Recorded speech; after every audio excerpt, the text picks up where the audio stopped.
There was just all of this stuff where we were missing constantly. And I was constantly feeling rejected, or I'd see like some of my closest girlfriends hanging out together and I never got an invite. And that was happening constantly.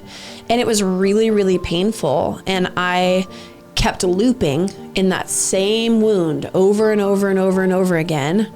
And I just had to get to this place where I was going to take massive ownership for my triggers. So most people are deeply unaware of all these things influencing their rejection wounds. Yes. And so they'll get into relationships, friendships, and they go, here are all these standards a good friend should have. And really those standards are to protect them from rejection, abandonment. It's like, no, a really good friend is like this, and a really good friend has this, and a really good friend won't leave you in your hardest time, and a really good friend will love you in the moments that you have the biggest pain. And what you're subconsciously desiring is that these people in your life can redeem these painful childhood experiences that you had. Yeah. So you're actually asking them to help heal and resolve those wounds in you so that you never feel pain again. I had a conversation with somebody when I was facing big porn struggles in my life, that was really helping me understand and unpack all of what's going on in that, because I'd say like a lot of women feel deeply, deeply betrayed when they find out their spouse or their boyfriend has a porn addiction. Yeah, and my confrontation was really like, hey, I feel some like pain, I feel rejection, I can take ownership that I had expectations and that's led to disappointment, but do you even want to be my friend anymore? Yeah. Do you value me? Take two on this week's podcast about rejection, because we had to start over because there was a weird joke. A weird joke that I felt rejected by. Oh, did you? Speaking of rejection, that's funny. I thought today we could talk about rejection, like the rejection wound triggers, AKA the abandonment wound. Like rejection is the precursor to abandonment. Mm-hmm. And so a lot of us, when we have rejection wounds, it's like kind of goes hand in hand with that abandonment or like fear of being abandoned. Yeah. I think they're very synonymous in a lot of ways. Yeah. It's like, what did they do? Rejected me. It's like, what did they do? Abandoned me. It's like, well, it's still like I'm breaking connection with you. Yeah. Because of something you did or something I can't figure out in myself. Yeah. And I'd say I have been on a journey of taking massive ownership over my rejection and abandonment wounds in this season. It's something that I really had to do the first year of our marriage. Do you remember when I would there was a time, you guys, where Spencer left for a work trip for a few days and came back, and my inner child just broke down, and I was heave crying whenever you got back, because just you being gone made me feel so much abandonment. Do you remember this? And I was literally like in the doorway in our tiny apartment, just so much pain, so much rejection pain. What came up for you? Abandonment, my childhood abandonment of feeling like you're just going to leave me forever. What did it remind you of? A lot of moments in my childhood where I was either separated from a parent. Like there was a season where my mom got married to another man when I was 6 years old and moved 2 hours away. Yeah. And she was my primary attachment. And now all of a sudden I'm with my dad, who I didn't really know. But I lived with him my whole life, but he didn't feel familiar to me because he was so preoccupied pastoring the church and working and with my sisters. He just was doing his own thing all the time. Yeah. And then I'm all of a sudden in this home with no mom, 3 sisters that were horrible to me. I was horrible to them too, I'm sure. I remember very vividly throwing a remote control at my sister's head when I was 8 years old. Jeez. Yeah. But it just was, there's so much chaos. And so it was a time where I felt abandoned by my mom. And there were a lot of other breaches in connection throughout my childhood. Even at 14, I had been living with my mom for, I think, 4 years at that point. And we were really, really close. And a long story short, I think I've shared my whole story when we first, in one of our first few episodes. Yeah. But long story short, I decided to move in with my dad because I felt very rejected by my mom. She was trying to have boundaries with me and didn't do it well. She basically withdrew all of the ways that she had shown me love and communicated that she cared for me. Like all those got withdrawn. Like making my meals and taking me to school, like all of those things. She thought she was trying to teach me a lesson because she thought I was entitled, when really there was a lot of other pain happening. And so I moved in with my dad to get away from that situation. And then I never have had a close relationship with my mom since then. And that was at 14 years old, and I'm 30 now. Yeah. And so I learned, like, you can break your relationship with your closest person and then never get it again. Yeah. You know, or like the person who loves you the most will abandon you. Even though she never actually abandoned me, there was an emotional abandonment that happened. So most people are deeply unaware of all these things influencing their rejection wounds. Yes. And so they'll get into relationships, friendships, and they go, here are all these standards a good friend should have. And really those standards are to protect them from rejection, abandonment. It's like, no, a really good friend is like this, and a really good friend has this, and a really good friend won't leave you in your hardest time, and a really good friend will love you in the moments that you have the biggest pain. And what you're subconsciously desiring is that these people in your life can redeem these painful childhood experiences that you had. Yeah. So you're actually asking them to help heal and resolve those wounds in you so that you never feel pain again. And it's not wrong to have standards for friendships or like relationships, but I think what we do, if we are not aware of those things that are driving us, we're not aware of unresolved pain, we're not aware of how our past is still causing us to live with protectors, like really influencing our daily decisions or the way we choose relationships or choose into relationships. If we're unaware, we're not powerfully living. We're not. We're actually living reactive and don't know it. And that can be scary. And I think that's why this journey that we've been on in different ways has been so important, you know? Let me like even dig a little deeper into like that can be scary. Well, what's happening in those moments is you're exposing these wounds that really need a lot of love and care and compassion and attention in order to heal. But if you don't intentionally heal those wounds that are getting triggered by your spouse leaving for 3 days for a work trip, like even though nothing happened, it was like, oh, he just left for work, but it was the first time we had been apart in a year and a half. And so it triggered like deep pain. If I'm unaware of that, then I might keep medicating my circumstances and needing things to happen a certain way in order for me to be okay, in order for me to feel secure, when really you never leaving again isn't the issue. Right. It's me actually using this situation and circumstance that triggered this wound. It's me letting that moment be an invitation for healing.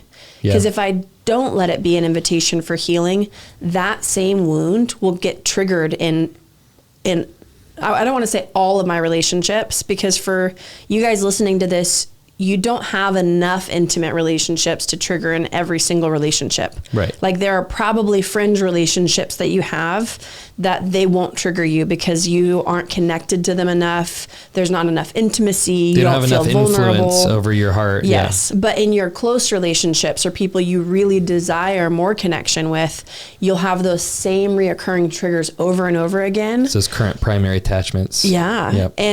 And we often will try to control people or protect ourselves from rejection. Like we do a lot of subconscious and conscious things to try to get the results that we want so that we don't feel pain. Control's a big one. I think for ministry people too, we don't realize that we're doing it, but if I can be nice and loving all the time, then maybe people will show up the same way for me. Yeah. That's like a big control mechanism a lot of Christians live with, but it looks so good because it's like, what it looks like is I'm very loving, I'm very kind, I'm very generous with my time. I'm very good at showing up for others, but you don't know it. There's an actual like contract that you never communicated to anybody else around you about, that you signed up for, that if I do these things at some point in our relationship, you will reciprocate. Yeah. And that so it's giving in order to get. It's giving in order to get your little child, have your little child's needs met in all the areas where you felt deficit for a long time. Yeah. And by little child, he means inner child. Inner child, exactly. The little child inside of you. And I think that's interesting because, like, for me, I didn't realize that so often when I was getting into dating relationships in my 20s that I was protecting myself from rejection. I didn't realize like that was a big driver for me because I'd done so many different things to become this powerful person, the entertainer, good at public speaking, really regimented, disciplined with fitness, good at skills. Like I think I'd gotten good at performing in a lot of different areas in my life, good at the emotional health stuff, good at Christianity and ministry and those things. So it's like in all these environments, I got really good, but in dating, I was like the hero. I was like, oh, if I could be the hero, this loving, happy-go-lucky, joyful, hope-filled, inspiring person, very loving and generous, then I'll never be rejected. But what happened was I never showed my true heart, any of my needs, any of my pain, never communicated those things. I was terrified of being a burden because if I was a burden to somebody, I'd believe that they would reject me. Yeah. And so in these relationships, they'd hit about 3 months and I'd feel repulsed by every girl I dated. Why? Because there was something wrong with them? No, because I was afraid to show my humanity and my imperfections in those relationships. And because of that, I would be like, this girl is needy, this girl, blah, blah, blah, blah, blah, because I didn't show up with those things. But when she did, I was like, that's repulsive. How could you do that? You never gave yourself permission to be vulnerable, to be yourself, to be authentic. Yep. And so whenever there was any like resemblance of needs, pain, vulnerability, insecurity, you're like, oh, well, I've already rejected those parts of me. So now I feel like repulsed by you to where I need to reject you because I so don't feel my own acceptance over my own pain and emotions. And I did this too with fitness. So because I'd lost 100 pounds through hating the chubby version of me in my past, blaming chubby Spencer for all of the ways I was rejected by kids on the playground, kids at school, because I did that and that's the way I lost weight, I would see overweight people and I'd be like, they just need to figure their crap out. Yeah. They just need to lose weight. Why aren't they just getting on a program? What's wrong with them? Like all you have to do is this, this, and this. Yeah. And I would be repulsed every time I saw an obese person and I'd carry all these judgments and all these different things. And it was like, oh, I'm still carrying the same whip I used against myself towards other people, believing that's going to be their best friend to get them the results that I believe helped me. But in actuality, me being fit and ripped, every time I look in the mirror, I still hate myself and all the little things that still aren't perfect. Yeah. And it's like, why? Because I used rejection as a friend to get me results. And when you use rejection, when you partner with rejection, you make agreements. I am rejectable. I am not lovable. Well, now you're entering into an endless vicious cycle where you will never experience unconditional love because the conditions will always change. Yeah. Yeah. And you partner with that self-judgment and self-rejection, and that becomes the lens in which you view the world around you. For sure. We can look at a lot of the ways that we see people, the issues that we have, our insecurities, the fears that we carry. Like those are often revealers of what's happening in our inner world. Yeah. Even the assessments and assumptions you make about people, you can really look in the mirror and be like, I just had a strong conclusion about what that person was thinking, what their motive was. Oftentimes, that is just your own reflection in that moment. It's like...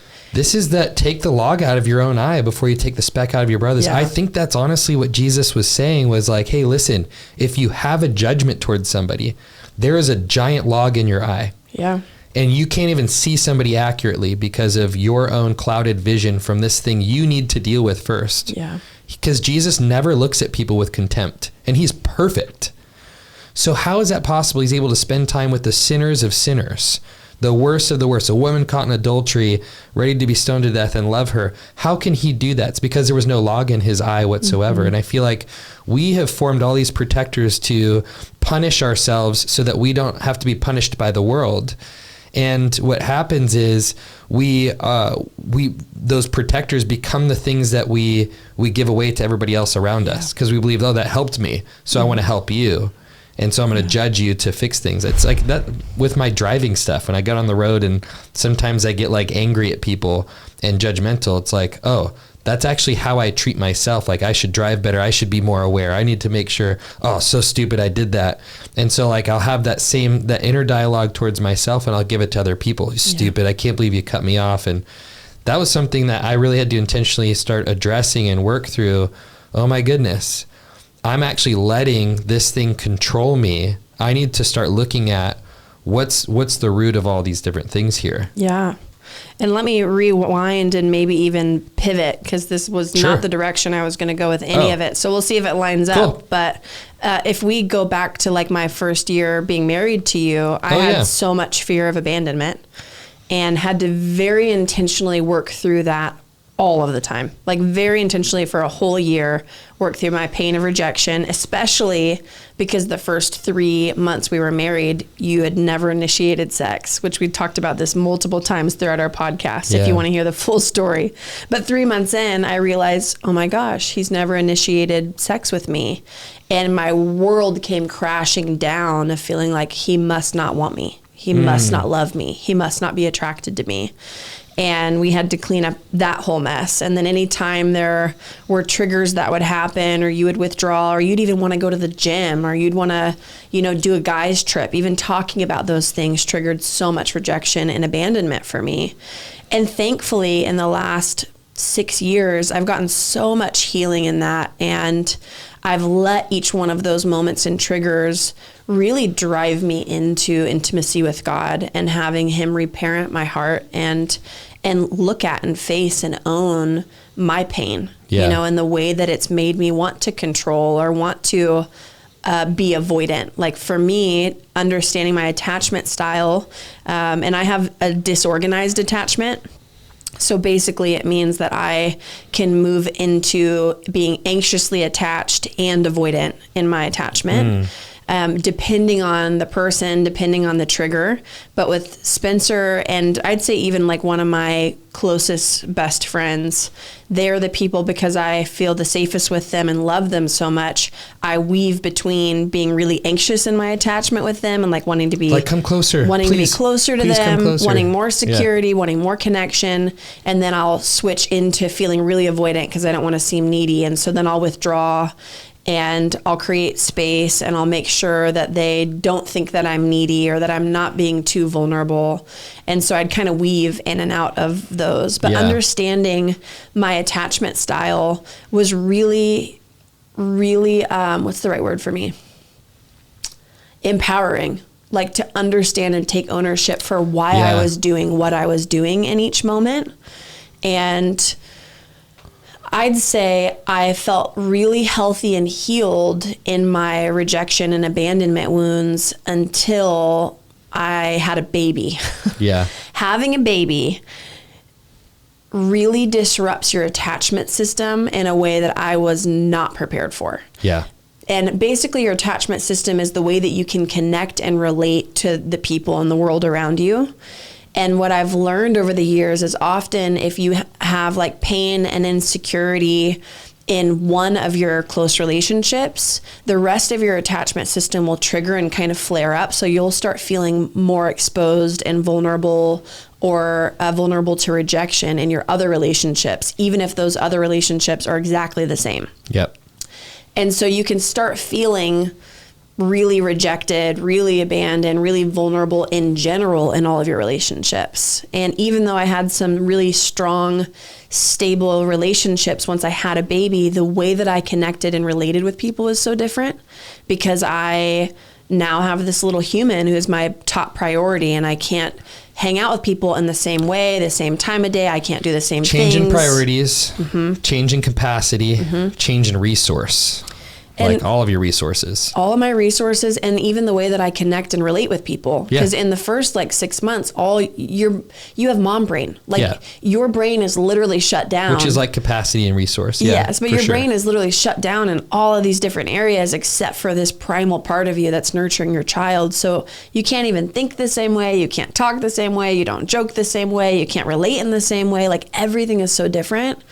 And it's hard feeling like you can't be consistent and available the way that you were before. Right. Like that was a way that I created security in a lot of my relationships is I can love you well. You were the initiator. Yes. Yeah. I can pursue, I can initiate, I can love you well. I can be consistent in the way that I show up for you.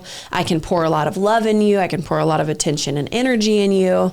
And then all of that changed when I had a baby. And so it made me feel insecure and really vulnerable and really open to being rejected, because now I don't have as much power to create the same kind of relationship we had before. I would say also your relational need was so much higher because there was so much more output now as a new mom. Yes. So it's like, oh, now I don't have this well and storehouse from all this time I spend with God, because all of that is Yes. basically, I'm not saying stolen, but all of that same time you and capacity you had with God is now output. Yes. So you're like, okay, now I have very limited input. Yes. So I actually need more now from friends, which puts you in more of a vulnerable position, because like, I need the thing you won't give me. Yeah. And that's like, oh, now I'm like really scared you'll reject me. Right. And hoping that people will reach out, and hoping that people will drive to you, and hoping that someone will think about you and care about you enough to bring you a meal, because you can't get up that day because the baby screams every time you put them down. Like just the level of need is so different, but I so wasn't prepared for the way that having a child would disrupt my attachment system. Yeah. And I thought I had a lot of really deep, secure relationships before I had a baby. Yeah. And then after I had a baby, I realized most of those were really secure because of the amount of effort I put into them. Yeah. And I was unable to do that in the same way. Yep. And so in short, what I'll say is now Wilder is almost 2 years old. In the last 2 years, I have really thoroughly had to work through healing my attachment system and really going after my rejection and abandonment wounds, because I feel very vulnerable. Not as much now. I'm in a place now where I'm starting to feel more secure than I've been in a long time. But I was feeling so rejected for so long by almost every connection in my life, I think, besides you. Yeah.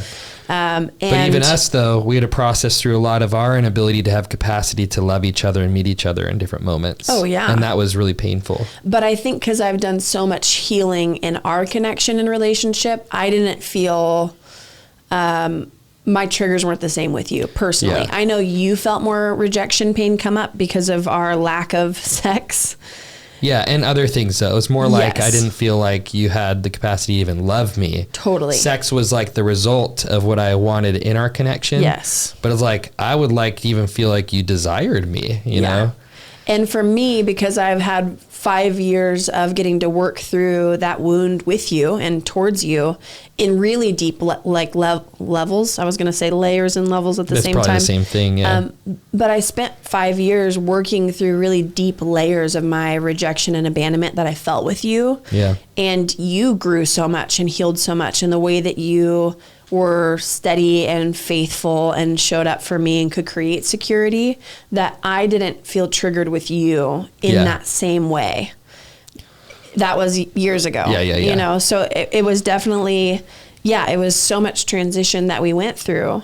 But I've had to learn how to take massive ownership over my rejection wounds. Yeah. Because of how much desire I have for community, because of how much desire I feel like I wish we had a tribe of people that were like, you're my ride or die. Yeah. We do everything together. We go to the beach, we grill, we do cookouts. We want to go up to the top of the mountain. We want to do family vacations. Everyone comes over to our house. Like, we both have so much vision for having that village type community. And we were feeling powerless and victim to not being able to have it and create it. Yes. Yeah. And it felt like every time we tried to put in work, it felt like people didn't show up. There was just all of this stuff where we were missing constantly. And I was constantly feeling rejected, or I'd see some of my closest girlfriends hanging out together and I never got an invite. And that was happening constantly.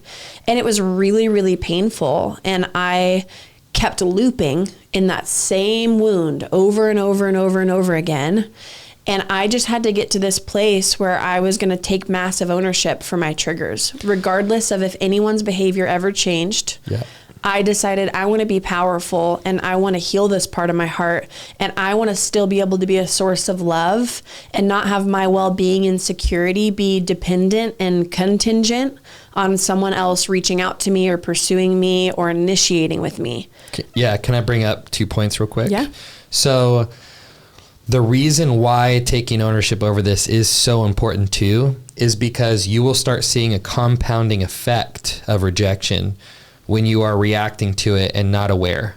Because like you were saying like one of your reactions is to be anxious, be like, and you start to kind of pull people close where you're like, okay, what can I do to have more closeness? Like, maybe you have more conversations or confrontations where you're starting to share your feelings more. Maybe you are like, hey, is there something that I did wrong? Maybe you're like, well, I'm just going to love and serve and support. But that person might feel a little bit of anxiety, that energy you carry. Then there's the avoidance side where it's like, well, I'm going to push you away and create space, see what you do with it. But both of those things are going to push people away, which then what do you feel? Is rejected. Right. So it's a compounding effect. And if we don't take ownership, we're going to enter into that victim narrative, and that victim narrative is going to be enlarged, and it's going to give us more evidence that the narrative is true, which actually it's not. And that narrative is something you have freedom to choose, but it's not going to empower you in any way, shape, or form.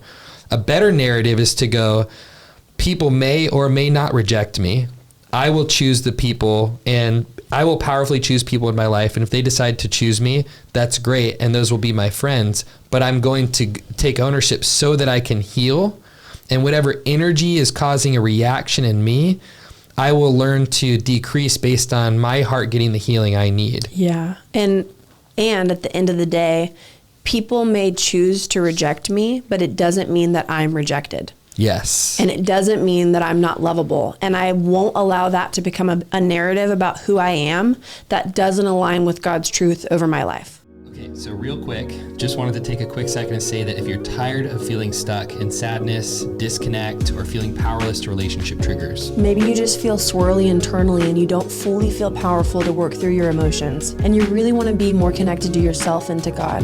We really encourage you to click the link below the description. Yeah, so we have like a full hub of all the courses we've ever created for emotional health, spiritual health. The best thing you could ever do if you have a vision for your life of who you want to be is to get help or mentorship from people that are ahead of you in some specific area. And that's in order to become the person that the loved ones in your life deserve. In this hub called the Alive and Free Collective, we have a monthly coaching call with us, a monthly teaching and Q&A with trusted experts we love, and we have a community of believers on an emotional health journey. And like we said, all the emotional health courses we've offered, and a vault of over 50 trainings from the top emotional health leaders giving their best guidance. It's only $47 a month, and you can learn all about that if you click the link below. And if you want to learn how to be a safe leader and coach others and start a life coaching business, you can click the link below as well in the description to learn about our program, Coach Launch. Okay, back to everything that's important. Yeah, I think there's just a lot of different pieces to this, but when you do go on a healing journey too, you learn that rejection is actually sometimes about preferences and what people can tolerate in terms of their own triggers and their own healing journey. And then you take things a lot less personally when you don't feel like it's a personal attack on your identity or your worth. And I feel like those two things are the reasons why healing are so important from rejection, is because when it no longer has anything to do with your identity or your worth, then you can reject me and it has nothing to do with me. Yeah. That's fine. You can live your life and I don't need to be involved in it. Mm-hmm. And I don't feel personally offended. Like that's a value statement on like, I'm not lovable. Yeah. So I'm like, I can walk away going, I love me. Mm-hmm. And you not choosing me is totally fine. Yeah. We don't mesh. I trigger you too much, whatever it is. And now I'm like, okay, cool. It's kind of like, and this is like the worst analogy, but it kind of like paints the picture. If I were to offer you gum and you go, I don't want gum, I'll be like, you don't want my gum? Like, I'm not going to be personally offended. I'm like, this gum is my child. It's like, no, I'm like, okay, cool. More gum for me. Like, that rejection doesn't mean anything. And that's what happens when you go on a healing journey, is this is no longer a narrative about my value from the moment you rejected me. Yeah. This is a narrative about you and what you want and what you can handle. And I'm okay not being a part of that. Yeah. If that's the case. It's really hard, whether it's you or someone else in your life, whenever they have so attached all of these different things to their identity though. So for example, the food that you make somebody, now it's a statement about who I am and if I'm enough, or if you like me, or if you're thankful. And if you're not thankful for the thing that I made you, or if you don't like the thing that I made you, then I feel personally rejected because I've tied all of these external things to my identity now. And that's a lot of what we come up against. I know I'm thinking of a person that I really, really love, and they have someone in their life that will feel so rejected and then punish the rest of the family if they serve them food that they don't like, or if they serve food to their kids and their kids don't like the food. Then that person flares up and feels so rejected and like talks about the kids being ungrateful. And it's like, actually, that food has nothing to do with who you are. That food has nothing to do with your identity. And if you knew that you had value outside of the food that you made, or outside of the thing that you could offer somebody, then this wouldn't be an issue at all. You'd be able to understand that that person just wasn't compatible with you. And I think that that's a fair point too, is like compatibility. Like it kind of goes in line with the preferences that you were mentioning, but compatibility is a huge factor. I had a friend recently that we decided to no longer be friends anymore. And she had a narrative about me and never came to me and asked me questions about it. And I decided that like, if I don't have a relationship with someone who's willing to work through things and who values the connection enough to have honest conversations, then we're not compatible. And she mentioned that she said something along the lines of like, every time we hang out, we have confrontation. And I looked back through my memory log, and we had one, it wasn't even a confrontation. We had one disconnection in a 3-year period. And so for me, I have a high value for confrontation. Honest communication. Yeah. And my confrontation was really like, hey, I feel some like pain. I feel rejection. I can take ownership that I had expectations and that's led to disappointment. But do you even want to be my friend anymore? Do you value me? That doesn't even feel like confrontation to me. That just feels like vulnerable questions to protect a relationship so that I don't let narratives form. And for that person, that apparently felt like every time we hung out over the 3-year period that there was confrontation happening. That to me shows me that we have incompatibility. We don't have the same values. And so I could let that be a conclusion that I'm not enough, that I'm not worthy, that I'm not lovable or likable. But I actually, because of the amount of healing I've walked through, I recognize, we're not compatible. I can't do a relationship with someone who's not willing to work through things. I had a conversation with somebody when I was facing big porn struggles in my life, that was really helping me understand and unpack all of what's going on in that, because I'd say like a lot of women feel deeply, deeply betrayed when they find out their spouse or their boyfriend has a porn addiction. And it's like, let's consider for a moment though, a man that has struggled with porn ever since he was young, but is like actively working through it, knows it's wrong, wishes he didn't struggle, brings it to God, is very known about it, sharing things, working through his pain, getting counseling, all the stuff, right? Let's say he's going on it. Now, let's say he fails multiple times still. Is he rejecting his wife, his spouse? No. She may feel rejected because of the things you were just saying, like, okay, I've attributed my value to cooking, these different things. Women attribute a lot of their value to their looks. To their image, the way that a man will choose them and pursue them sexually, what they can give a man, how they can make a man feel. Yes. And for men, we've been sold that lie too, right? And that's something that we need to detox from if we have subscribed to that societal culture, and we might invest into it every day. And there may be things we need to really detox out of our lives to help us heal as well, on top of the healing journey internally.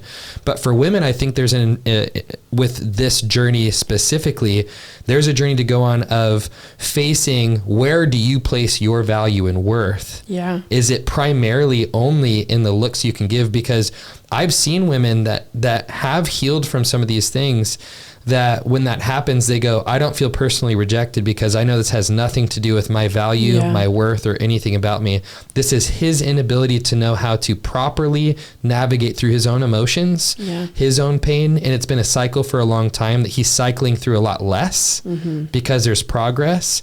And for the woman, she's going, oh, but I get to bring my worth and value to the Lord over and over again. That's a big one, but that is an extreme for a lot of things in our lives. Like I've seen women that have been cheated on. This is a big, like I've seen men that have been cheated on. They've gotten to a place where they go, that had nothing to do with me. Yeah. And there's big betrayal, and I'm not discounting or invalidating the emotions or the pain that comes up and surfaces. It's you painting a picture for taking radical ownership over the rejection wound. Instead of going, I'm going to play the victim card the rest of my life and go, that person's a bad person. Yeah. They failed, and it was an unforgivable sin in this marriage or in this relationship. I'm like, I don't think that's true anymore in my life. You know, I think that there are things that we could really, really hurt each other with. Totally. But God's grace is there to show us that we're all hurting. Like he wanted to show us, like, that is evidence that you have a broken heart and you need a father to come in, and nobody else can heal you except my unconditional and perfect love. And that's what the woman caught in adultery got to face. But in our rejection wounds, it's so important that we take ownership so that we can go, I'm not going to let any other person be responsible for fixing this. Yeah. I'm going to go, this is mine. Yeah.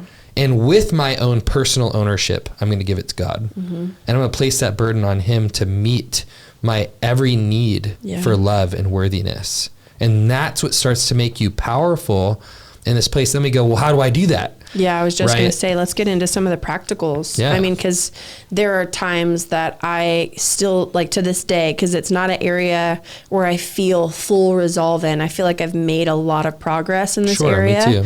But it also, like, I didn't start really feeling vulnerable in my friendships until 2 years ago. Like, because I'd never let anybody in. My heart wasn't healed enough and didn't feel safe enough to form healthy attachment. And so it was easy to not care. It was easy to not let people in close. It was easy to be like, oh, if you cancel last minute, good, I get to do whatever I want. That space becomes comfortable in your relationships. It's like, no, this is a comfortable amount of space for me to have in every relationship. Yes. And what I have witnessed as my attachment system has started healing through having a few key people, like you are someone that's really helped my attachment system heal, because you're someone who's shown up and pursued and been consistent and made yourself emotionally available. And so that actually has allowed my heart to attach to you. And then I had a friend, Abby Stumval, who I love dearly, dearly. She was such an incredible friend to me and so consistent, so emotionally available, that it was very triggering for me at first because it surfaced a lot of my childhood wounds. And I felt so vulnerable in the relationship in a way that I hadn't before. But because of having those two key safe people in my life, it actually allowed my attachment system to start healing. And I was able to start connecting and attaching and bringing vulnerability into my new relationships, even if those people didn't have all of the quote unquote safe components to be like a friend that I attached to forever. Yeah. I felt like I'm healed enough to start risking now. Yeah. I'm healed enough to let you in. I'm healed enough to go out of my way to pursue you. I'm healed enough to text you again, even if you don't text me back.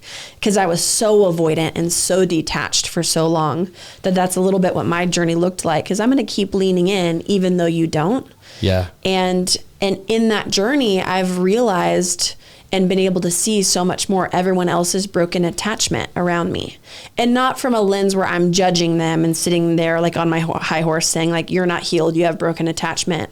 But from a place of compassion where I'm able to see, oh yeah, you have no ability to be able to attach to me. Like you haven't healed this part of your heart. Why should you know how to connect here? Why should you feel safe to bring your deepest level of vulnerability? You know, even if I'm a safe person, like this is something that's going to take a lot of time. Yeah. And a lot of intentional work, most likely with a counselor, in order for this part of people's hearts to start healing. Yeah. But as I've leaned in the last couple of years, I've recognized more and more like, okay, I can't let someone else and their actions and the people that they spend time with and the way that they show up in their other relationships, I cannot let that be my deciding factor of if I'm accepted or rejected. Yeah. Because then my acceptance is constantly in someone else's hands, meaning that I will probably always feel rejected because they'll never be able to do enough in order to heal that wound. That's a me and a God job. Or, and I've seen this happen in a lot of relationships and with us at different seasons too, all these Christians that learn new trigger emotional health language, it's a constant conversation with the other person of like, here's how you need to show up for me. Here's how you need to show up for me. It's like this constant, like, I'm still placing responsibility on you for me to feel safe and loved in this relationship. And that's not a powerful way to live. Mm-hmm. And it's great to communicate your needs. Sure. Like, I think it's great in relationships. I've said, hey, consistency is something that really helps me. If you value this relationship. But that's without expectation. That's what I'm trying to get at, though. It's like you can communicate the things that would help you feel loved in a relationship, but then it's important to communicate and have this heart posture of, I'll be okay even if you don't, no strings attached. Yeah. Yeah. This is just something that would help my heart, but I'm not placing this as an expectation over you. And I feel like the biggest thing for me that's really helped me to heal is being with myself in my aloneness from childhood. Is going, okay, every current relationship that I feel triggered into rejection or abandonment, space, any of those different things, somebody's creating space or I feel space and I feel alone. Okay, well, I have to let that lead me back into that childhood aloneness and learn how Jesus is with me in the midst of that aloneness. Like, he's Emmanuel, God with us in what? Our pain. But practically, that might look like, this is so silly, but I'm going to use it as the example. I might see some of my girlfriends all together hanging out 2 miles away from my house. Yeah. This literally just happened. And I see it on Instagram and I'm sitting there like, why does no one think of me? Do they just not want me there? Was I just not thought of? Like, what is it? And I'm going down the list of reasons why I couldn't be a part of that. And in a moment, instead of spiraling and making up a narrative about it, about myself or my friends, I can just be like, okay, I'm feeling rejected right now. How old do I feel in this pain? What does this emotion remind me of? Yeah. And we don't want to bypass the emotion and run to Jesus and just get truth. We actually want to sit in that emotion. Like, let yourself feel, oh, I feel so lonely. Whenever I let myself lean into what it's like, that emotion of feeling rejected, I feel so lonely.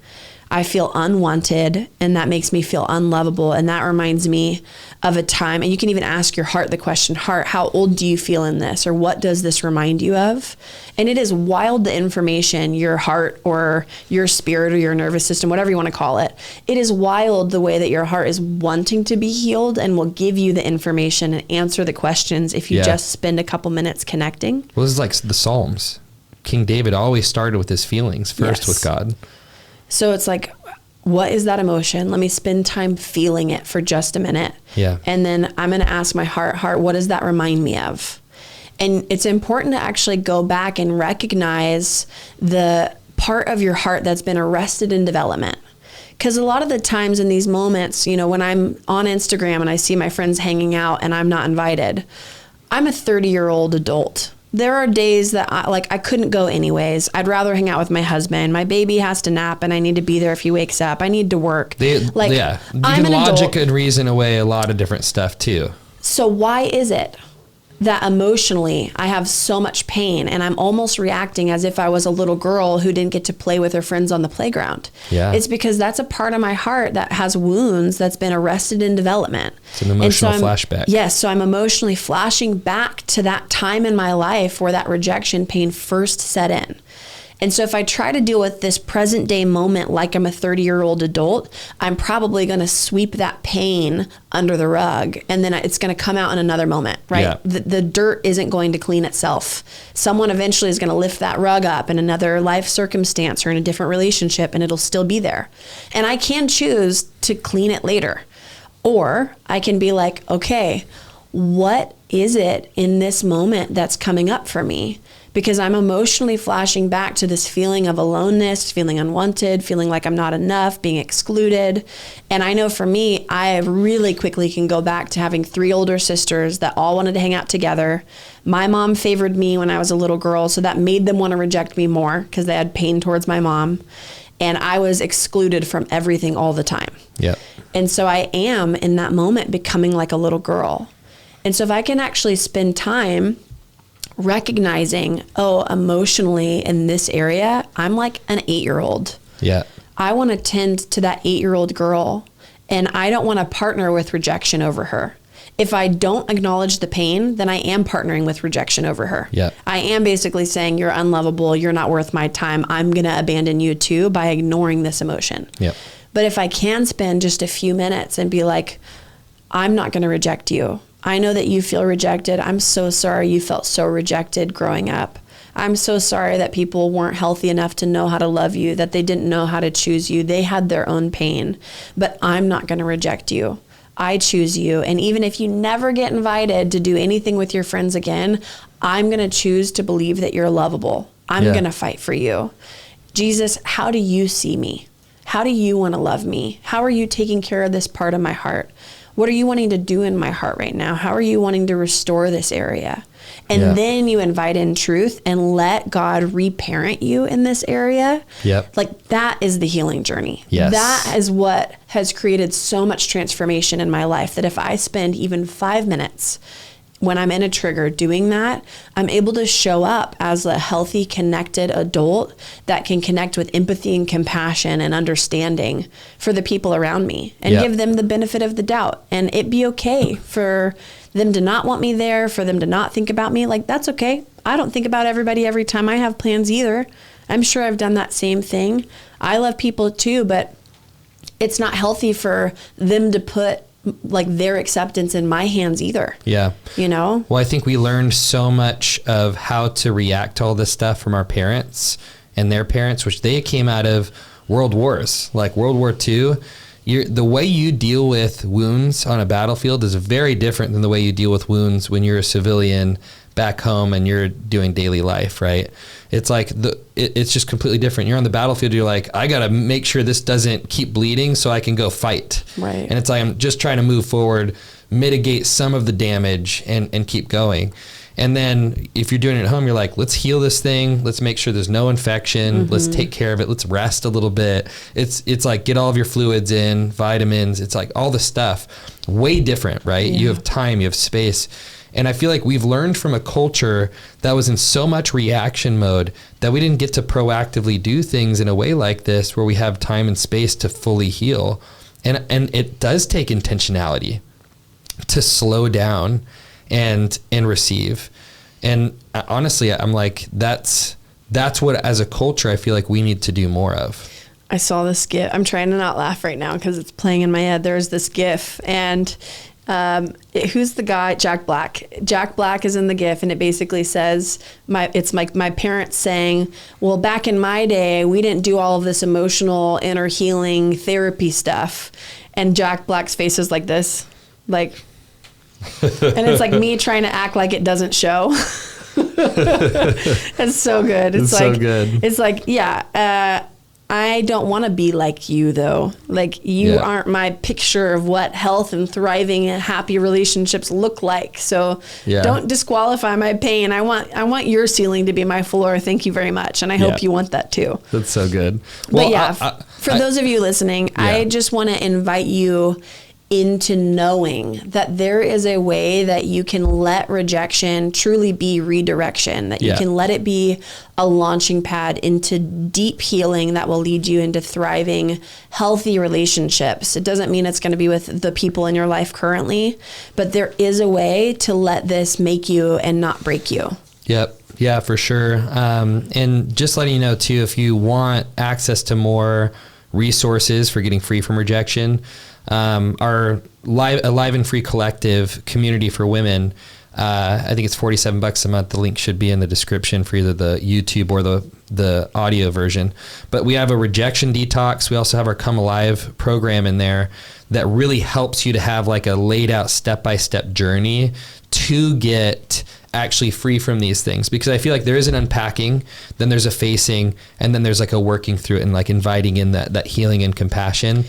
And it's really helpful. We've heard a lot of people get crazy results just from having those steps laid out. And in Alive and Free Collective as well, you have a live coaching call with us every month, a guest speaker every month. You have access to community and access to all of our other mini courses. So it is a banging deal, best deal we've ever done. So look into that. And until next time. Yeah, hope this was helpful. Blessings to all of you. Let us know some questions in the comments of the YouTube video, or you can email info@aliveandfreeconsulting.com to let us know things that you think would be great topics of conversation on the podcast. And as always, if you ever share this to your social media, it is such a massive blessing to us. Feel free to tag us at the Alive and Free Consulting Instagram. That's a huge blessing too. Yep. Much love to all of you. See you next time.